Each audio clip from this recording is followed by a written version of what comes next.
상속받은 주택을 양도세 중과를 피하고 파시려면 5년 내에 팔아야 된다고 합니다. 상속받은 주택에 대해서 몇 가지 아셔야 되는 절세 내용이 있는데 오늘 거기에 대해서 살펴보도록 하겠습니다. 그리고 특히 상속주택을 나중에 받았는지 먼저 받았는지 그리고 해당 물건의 투자 가치에 따라서 이게 전략이 완전 다 달라질 수가 있거든요. 그래서 오늘 기사를 통해서 제가 좀 설명 들어보도록 하죠. 일단 출처를 먼저 밝힐게요. 출처는 동아닷컴에서 나온 거고 여러분들 많이 아시는 우병탁 세무사님이십니다. 우병탁 세무사님께서 작성해 주신 글입니다. 2021년 10월 12일자 기사입니다. 신한은행 부동산 투자 자문센터 팀장님으로 계시죠. 그리고 이제 왕성하게 활동을 많이 해주셔가지고 저도 이렇게 좋은 칼럼 많이 보고 있습니다. 이 자리를 빌어서 이렇게 감사 말씀 드립니다. 언젠가 또 이게 인사드릴 날이 오겠죠.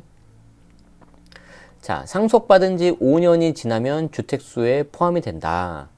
1주택자 양도세 비과세 적용 그러면은 못 받게 되고, 부모 집에 함께 살던 자녀 상속 때는 부모 보유기간 인정해서 비과세가 가능하다. 이게 이 서머리를 이렇게 기자분이 하신 건데, 이게 좀 이것만 보면 좀 헷갈릴 수가 있어요. 그래서 이제 밑에 본문 내용을 좀 보시면서 하시는 게 좀 정확하다고 보고요. 특히 이제 상속주택 같은 경우에는 경우에 따라서는 이제 상속까지 보려면은 뭐 민법적인 부분도 좀 들어가고 그렇기 때문에 꼭 이렇게 말씀 제가 따로 안 드려도 반드시 의사결정 전에는 전문가 분들과 상의하신 후에 진행하시기 바랍니다. 이제 제가 이렇게 설명드리는 거는 이제 참고하시면서 이런 게 있구나라고 좀 알아두시는 정도로 하시면 돼요. 자, 양도소득세 과세할 때 상속주택 관련 예외사항을 살펴보자. 자, 주택 보유 거주 기간은 부모와 같은 세대였다면 상속 전 부모 보유 거주 기간을 합산해서 인정을 받을 수 있다. 좋죠. 다만 장기 보유 특별 공제 같은 경우에는 명의가 바뀌었기 때문에 그때부터 본인의 보유 거주 기간만 인정이 되기 때문에 조심해야 된다라는 게 있고 1세대 1주택 비과세 같은 경우에는 별도 세대인 부모에게 주택을 상속받으면 2주택자가 된 경우에도 먼저 있었던 기존 주택, 그러니까 1번이 기존 주택이고 2번 주택을 내가 상속받잖아요. 근데 부모하고 별도 세대다. 그러면 먼저 있었던 1번을 팔아야지 비과세가 적용된다. 그렇지만 경우에 따라서는 2번을 먼저 파는 경우에도 세금이 안 나오는 경우가 있어요. 6개월 안에 팔아버리면. 그건 많이 말씀드렸습니다. 자, 여기서 이제 핵심이 되는 게 요거예요. 다주택자 중과. 자, 2주택자가 상속받은 주택을 상속 개시일로부터 5년 이내에 팔면 중과하지 않는다. 그러니까 내가 집이 하나도 없는 상태에서 상속주택을 하나만 받으면 어차피 1주택이니까 상관이 없잖아요. 그런데 내가 뭐 기존의 1주택 또는 2주택 된 상태에서 상속받은 주택을 받으면 이제 다주택자가 되지 않습니까? 그런데 그 상속받은 주택이 조정대상 지역이다. 그래서 양도세 중과가 돼야 되는데 5년 안에 팔면 예외적으로 중과 배제가 된다는 겁니다. 자, 단기 양도 중과. 피상속인의 취득일로부터 양도일을 따져서 2년 이상이면 중과하지 않는다. 이때는 이제 피상속인이 이제 돌아가신 분이라고 생각하시면 됩니다. 상속인은 이제 그거를 받은 자녀고, 그래서 부모님이 이제 돌아가시면 이제 피상속인, 그리고 거기에 대해서 해당 자산을 받은 자녀는 이제 상속인. 그래서 헷갈릴 수가 있는데 뭐 그냥 유치하지만 이렇게 외우시면 돼요. 피상속인은 이제 피토하고 돌아가셨다. 그러니까 이제 피상속인이 이제 돌아가신 분. 이렇게 좀 외우면 되죠. 라고 한 10년 전쯤에 제가 이제 세무사 시험 볼 때 저희 그 강의해 주신 회계사님이 강의하셨던 기억이 납니다. 물론 저는 그때 안타깝게도 자격시험에서 떨어져서 세무사는 아닙니다. 다만 이제 부동산 세금이 좋아서 이렇게 하고 있습니다. 참고해 주세요. 제가 여러 번 말씀드리는데 아직도 좀 오해하시는 분들이 계셔서 말씀드립니다. 자, 어쨌든 보도록 하죠. 자, 부동산을 양도하면 양도소득세가 발생하다. 당연하죠. 부동산을 판 가격에서 부동산을 산 가격, 그러니까 양도 차익이 이게 따라서 세금이 나오는데 그 양도 차익에서 해당 부동산 보유기간이 3년 이상이면 매년 2%씩 최대 30%의 장기보유 특별공제를 차감하면 양도소득 금액이 된다. 여기서 1인당 연 250만 원의 기본공제를 빼서 양도세가 매게 되는데 갑자기 이제 양도세 계산 과정에 대해서 이제 좀 나왔네요. 자, 그런데 양도세 과세에도 여러 예외가 있다. 1주택에 대한 양도세 비과세가 대표적이다. 이 경우 양도금액이 9억까지는 양도세가 없고 지금 현재 방송을 하고 있는 2021년 10월 기준으로는 현재 저 법이 통과가 안 됐기 때문에 9억이고요. 이제 통과가 되면 이제 12억으로 상향 조정이 되겠죠. 언제 될지가 모르겠습니다. 자, 그리고 이제 9억 초과물에 대해서는 장기 보유 특별공제를 적용해서 보유 및 거주 기간에 따라서 최대 80%까지 차감 공제가 될 수 있다. 다만 다주택자가 조정 대상 지역 주택을 양도하면 기본 세율의 최대 30%포인트가 중과가 되며 장기 보유 특별공제, 장특공도 적용되지 않는다. 장기 보유 특별공제를 줄여서 장특공이라고 하는데 가끔 제가 말을 빨리 하다 보니까 발음이 좀 불분명해서 어떤 분이 이제 장특공이 뭐냐 여기 하시는 경우도 있더라고요. 예, 죄송합니다. 자, 양도하는 여기까지 이제 양도소득세에 대한 아주 기본적인 내용으로 이제 절 정리를 해주셨는데 이제 더 이제 깊숙하게 들어가는 겁니다. 양도하는 주택을 제외한 다른 주택이 주택수에 포함되느냐? 양도하는 부동산의 보유 및 거주 기간이 양도세를 좌우하는 셈이다. 일반적으로 부동산 보유 기간은 취득일부터 양도일까지인데 비과세와 장기 보유 특별공제를 정할 때는 필요한 거주 기간이 소유자로서 거주한 기간으로 판단하는 게 원칙이다. 소유자로서. 자, 그런데 상속받은 주택에는 다른 기준을 적용한다. 이제 이게 좀 특이한 거고 경우에 따라서는 우리한테 되게 좋은 결과를 나올 수도 있는 거죠. 자, 따로 살던 부모로부터 주택을 상속받은 경우에 상속받기 전부터 본인이 원래 갖고 있던 집을 먼저 팔면 상속받은 주택은 없는 곳으로 간주하고 비과세를 받을 수 있다. 부모의 사망으로 주택을 상속받는 건 개인이 선택할 수 없는 문제라고 보기 때문이다. 자, 일단 첫 번째 팁이 나왔네요. 정리를 잘 하셔야 됩니다. 자, 이런 거죠. 자, 그림을 한번 그려볼 텐데요. 자, 여기에 이제 A주택이 있습니다. 이제 기존 주택이 이렇게 있는 거죠. 자, 그런데 여기에 B주택이 들어오는 거예요. 이게 이제 상속받은 주택이 되는 겁니다. 자, 그러면 이 B주택을 내가 상속받았는데 이거는 약간 좀 불가항력적인 거잖아요. 아니, 내가 받고 싶어서 받았냐는 거죠. 부모님께서 그렇지 않아도 지금 돌아가셔서 내가 마음이 얼마나 안타깝고 마음이 안 좋은데 집까지 내가 이걸 받았다고 해서 2주택자가 된다? 이거 좀 문제가 있다는 거예요. 자, 그래서 여기 먼저 있었던 A주택은 내가 갖고 있었던 게 있는데 나중에 받은 B주택이 어쩔 수 없이 이게 된 거잖아요. 그래서 이 B주택을 비과세 판단 시 주택수에서 제외를 해줘 버립니다. 이때는 기간 제한이 없어요. 가끔 요때도 5년 아니냐 하시는 분인데 이거는 그렇지 않습니다.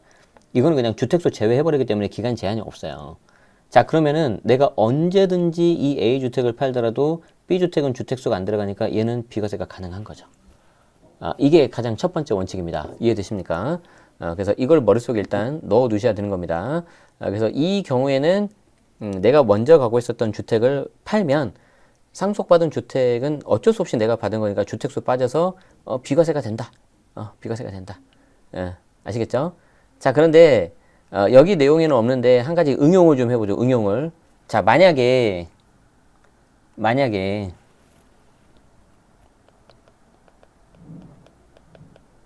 이제 파란색을 잘 보세요. 상속받은 주택이 먼저 있어요. 그리고 나중에 내가 추가로 이거 A를 또 산 거예요. 그러니까 순서를 이렇게 반대로 가는 거죠. 반대로. 내가 상속을 먼저 받고 나중에 이걸 사요. 자, 그러면 잘 생각해 보세요. 어차피 나는 상속받아서 1주택이 되는데 이걸 안 상태에서 내가 하나 더 사버린 거잖아요. 이때는 다주택자로서 규제하겠다는 거예요. 이해되시죠? 그래서 내가 상속받은 주택이 있는데 이걸 샀다. 그런 경우에 내가 이걸 팔면은 상속주택이 비과세, 주택수 빠져서 비과세가 되냐? 그건 아니라는 거죠. 이거 순서 잘 보셔야 돼요. 그래서 내가 A를 먼저 사고 나중에 상속을 받으면 얘는 주택수 빠지니까 비과세가 되지만 내가 상속을 먼저 받고 나중에 이걸 사면은 이때는 주택수 2개 들어가는 거예요, 그냥. 그래서 이때는 비과세가 안 된다. 그래서 그런 거 좀 구분을 좀 하셔야 됩니다. 자, 비슷한 내용이 나옵니다.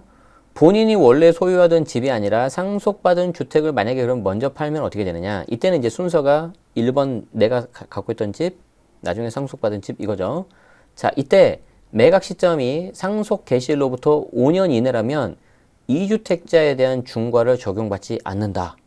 왜냐하면 이때 이제 중과 배제 예외적으로 이제 들어가는 거예요. 예외적으로. 그래서 설령 제가 상속받은 주택이 조정 대상 지역에 위치하고 내가 다주택자라 하더라도 저 때는 예외적으로 중과 배제가 들어가서 상속받은 주택이 양도세 중과가 들어가지 않는다. 다만 5년이 지났다면 조정 대상 지역이면 2주택 중과가 들어가겠죠. 그래서 상속받은 주택 너가 어쩔 수 없이 받은 거니까 일정 기간 안에 팔아라. 5년이라는 시간 줄게. 그러면 된다는 거죠. 자, 그래서 우리 아까 순서 바뀌었을 때 하는 거 요거는 일단 삭제하고요, 제가. 자, 이제 여기서 또 이제 봅니다. 자, 만약 자, 이게 순서 잘 보세요. 이게 내가 원래 있던 집 1번이고 요거 나중에 받은 거예요. 자, 만약에 상속주택을 기존 집은 그대로 두고 5년 안에 매각하면 이때는 비록 조정이라 할지라도 중과 배제가 되는 거죠. 자, 그리고 우리는 똑똑해지는 방송이기 때문에 여기에 한 가지 더 플러스 하자면 만약 6개월 내 상속 개시가 되고 나서 6개월 내 매각하면 어떻게 되는 거죠? 이때는 양도 차익을 제로로 만들 수 있다 그죠? 제로로. 그래서 양도세가 0이 되게 할 수 있다.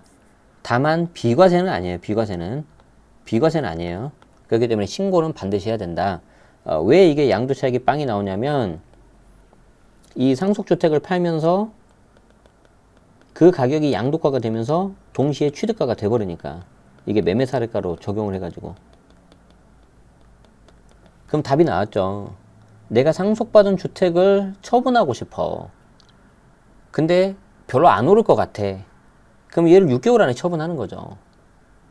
6개월 안에 처분하면 세금이 안 나와요, 그냥. 다만 내가 먼저 기존주택이고 그 다음에 상속받아야 되는 거예요. 아니 근데 좀 오를 것 같아. 오를 것 같으면 5년 안에 파시면은 비록 조정지역이라 하더라도 중과가 안 들어가는 거죠. 여기에 우리 지난 영상에서 아마 다 보신 분은 아시겠지만 또 뭐가 있습니까? 감평을 받으면 좋다고 했잖아. 감평을 받아서 현 시세대로 이걸 취득가를 확 올려놔 버리면은 나중에 양도차익이 줄어든다는 거죠. 근데 그 감평도 언제까지 해야 된다? 6개월 안에 해야 돼. 6개월 안에. 그래서 중요한 거는 6개월입니다. 6개월 안에 감평을 받고 나중에 팔지 6개월 안에 아유 이런 거 필요 없고 빨리 팔아버릴지. 됐죠? 그래서 모든 게 6개월 안에 해야 된다. 그래서 이게 오늘 이 해당 영상의 가장 핵심입니다. 안 들으셔도 돼요 이제. 근데 진짜 나가지 마시고 좀 끝까지 듣고 좋아요도 한 번씩 누르시고. 자, 또 있어요. 자, 부동산을 단기간 보유하다가 양도하면 단기 양도에 대한 세율이 높게 나오죠. 70%, 60%. 보유기간 1년 미만이면 70, 1년에서 2년이면 60으로 나오는데 하지만 상속받은 부동산에는 예외적인 기준이 나온다. 상속받은 부동산의 보유기간은 피상속인의 취득일부터 계산한다. 그러니까 피상속인 누구라 그랬어요? 피토하고 돌아가셨다. 그러니까 부모님 죄송합니다. 이거 좀 외우게 하려고. 자, 상속받은 부동산의 보유기간은 원래 가지고 계셨던 부모님의 취득일부터 계산한다. 그래서 이 기간부터 따져서 2년 넘으면 단기 양도는 피할 수 있다는 거죠. 아시겠죠? 그래서 이제 요거는 좀 괜찮을 수 있다. 상속받은 부동산이 주택이라면 비과세 여부에 대한 판단도 중요한데 예컨대 본인 소유의 주택이 없는 상태에서 부모의 집을 상속받고 그 집을 바로 양도할 경우 부모와 자녀가 상속 개시일 당시 같은 세대였는지 별도 세대였는지에 따라서 비과세 여부가 갈린다. 자, 그러니까 이것도 좀 잘 보세요. 자, 내가 주택이 없는 상태에서 부모의 집을 상속받았는데 이걸 내가 양도하는 경우에 비과세가 되나 안 되냐. 이거는 상속 개시일 당시, 그러니까 부모님이 돌아가신 그 당시에 같은 세대였는지 별도 세대였는지에 따라서 비과세 여부가 갈린다. 만약 별도 세대였다면 본인의 취득일 이후부터, 그러니까 상속이 개시가 된 거죠.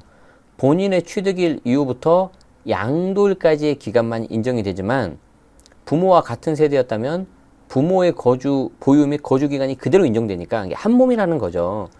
부모의 보유와 거주 기간에 상속 개시일 이후 본인이 추가로 보유하거나 거주한 기간을 합해서 비과세 요건을 충족한다면 비과세를 받을 수 있는 셈이다. 그러니까 2년만 보유해서 비과세를 받을 수 있는 경우라고 가정합시다. 근데 같은 세대예요. 그런데 안타깝게도 1년 6개월 정도 계시다가 돌아가신 거죠. 그러면 나는 거기서 6개월만 더 채우면 된다는 겁니다. 아, 또 이거 그림 그려야 되나? 그러니까 이제 이런 거죠. 두 가지 케이스가 있는데, 예를 들어서 같은 세대예요. 상속받은 주택 이거 하나만 있는 겁니다. 현재 지금 이게 여기 A 주택. 근데 같은 세대인데 여기 이제 이렇게 되는 거죠. 그럼 여기서 이렇게 넘어가는데 취득일을 따질 때 요 부모가 취득했던 요 때부터 취득일을 따지는 거잖아요.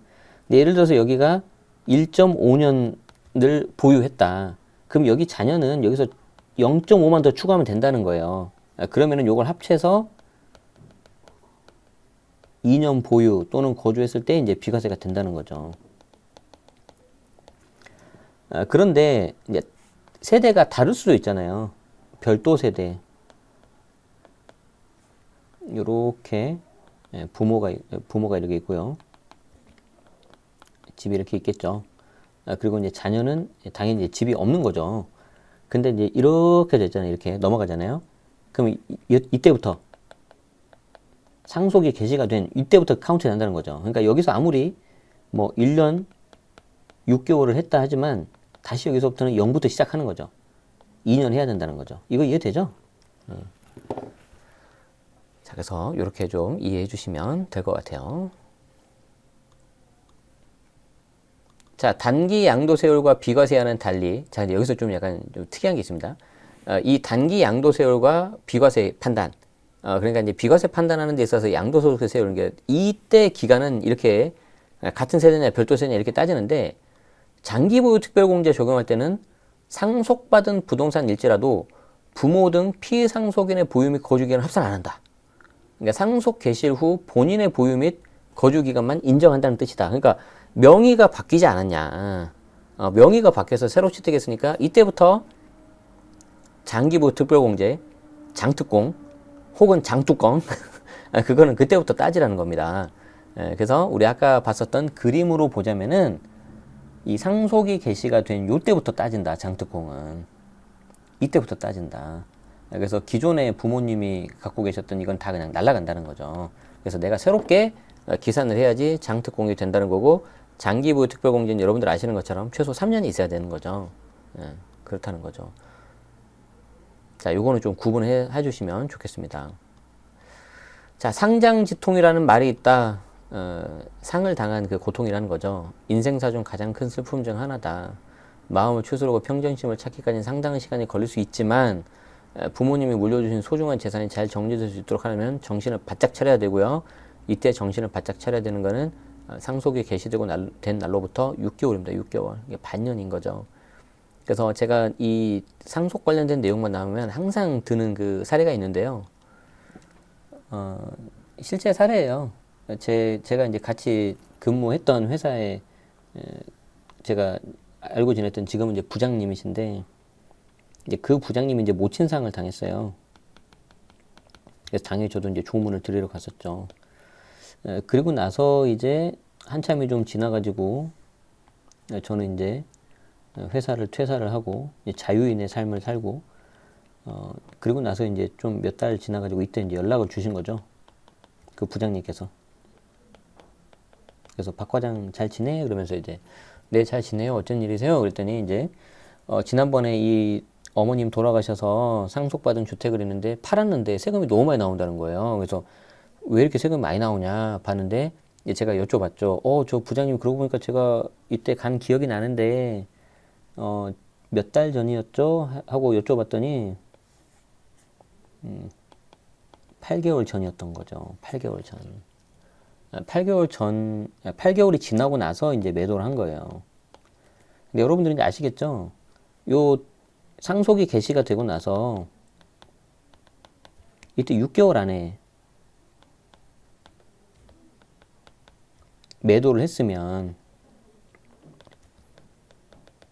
양도 차익이 빵이 됐을 거 아닙니까? 그분도 원래 집이 있어요. 1번 집이 있고 2번이 상속이에요. 그러니까 1번 받으면 비과세인데 이거는 비싸니까 안 팔고 요걸 파는 거예요. 근데 6개월 안에 팔았으면은 이거 양도 차익이 빵이 나왔을 거잖아요. 근데 2개월 더 지나서 8개월에 판 거예요. 그러면 이때 별다른 신고를 안 했기 때문에 기준 시가로 취득가가 돼버리고 설령 집값이 조금밖에 안 올랐지만 그 양도 차익이 발생해버려가지고 한 돈 1,000만 원 나왔어요. 그래서 이제 그걸 제가 알았으면은 6개월 안에 파십시오 했을 거고요. 해당 지역을 봤더니 인천의 아파트라 그랬잖아요. 이게 19년도거든요. 그렇기 때문에 제가 인천 아파트면은 팔지 마세요라고 했었겠죠. 왜냐하면 딱 오를 타이밍이었으니까. 그래서 이 절세라는 거는 항상 이 투자 수익과 연결이 돼야 됩니다. 그래서 다시 말씀드리지만 그 집을 무조건 팔아야 되면 6개월 안에 팔아셔야 되는 거였고, 투자 가치가 있어서 좀 더 놔두겠다 그러면은 더 기다렸다 팔아야 되는데 나중을 위해서 양도 차익을 이렇게 올려놓는 게 좋아요. 그러면 간평을 받으시는 게 좋죠. 그렇게 되는 거죠. 간평 비용은 그 해당 물건의 어떤 그 가격에 따라서 좀 다른 걸로 알고 있어요. 그래서 어차피 이제 6개월에 팔면 양도 차익이 이제 거의 안 나오니까 그렇게 하면 되는데, 무조건 좀 그렇게 하신다기보다는 해당 물건의 투자 가치까지 좀 보시면서 하는 게 좋겠다라는 게 이번에 제가 드리고 싶은 말씀입니다. 아시겠죠? 자, 어떠셨습니까? 도움 되셨습니까? 자, 일단 오늘 1부 시간은 여기서 마치고요. 조금 있다가 진행하는 2부 시간은 주택임대 사업자에 대한 내용이고요. 특히 종부세 합산 배제에 대해서 제가 싹 다 정리를 한번 해보도록 하겠습니다. 특히 이 상속주택 관련돼서 도움 되셨다면 좋아요, 구독 한번 부탁드리고, 또 계속해서 이렇게 라이브 참여하시고 관련된 내용 받으실 분들은 알림 설정하시면 좋을 것 같습니다. 그리고 오는 11월과 12월에 저와 2개월 동안 밴드에서 신나게 소통하시고, 뭐 원 없이 질문하겠다, 한 100개 정도 하겠다 그러신 분들은 여기 정규과정 모집하고 있으니까 참고하시고, 정규과정은 이번에 다 개편을 했기 때문에 모집하는 10기에 한해서는 제가 오픈 기념으로 좀 특별히 할인 혜택 드리니까 참고하시면 좋을 것 같습니다. 궁금하신 거는 댓글로 남겨주시고요. 제가 우리 절친분들은 꼭 제가 피드백을 드릴 수 있도록 하겠습니다. 그럼 저희 잠깐 쉬었다가 2부 하도록 하겠습니다. 시청해주셔서 고맙습니다.